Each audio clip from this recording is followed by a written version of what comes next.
Good morning, and it's good to be back in the saddle. Welcome to 2010.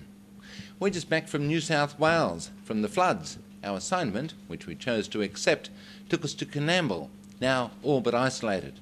400 people grabbed the cat and spent last night in the school hall on higher ground.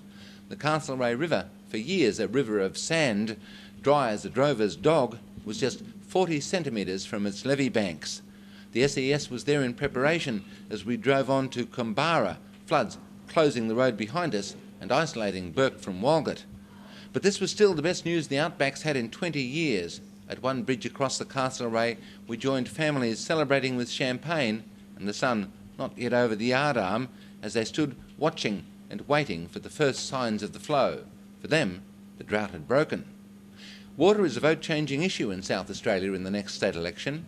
In the Riverland, it threatens a Labor government minister her seat in the lower house.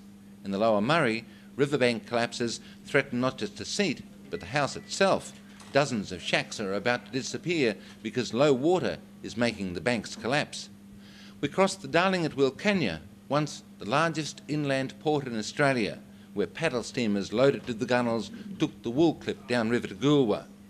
The Darling at Wilcannia is now a stagnant pool, and when they talk about downriver these days, they mean water level, not direction. The desalination plant will see water cost more than you've ever paid. Both Liberal and Labor parties rode that donkey. The opposition might like to muddy the water, but it hasn't got any better answers for the Murray's plight or the plight of everyone who relies on it than the ALP. On corruption, though, the Liberals have a clear policy difference. It wants an independent anti-corruption body. South Australia doesn't have one. New South Wales and Queensland do. They've cost premiers and ministers their job.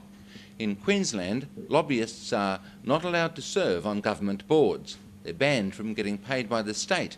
In South Australia, lobbyists and people representing developers and businesses can and do get on government boards. We might think that New South Wales and Queensland are stealing our water, but who's got the perception of crime and corruption?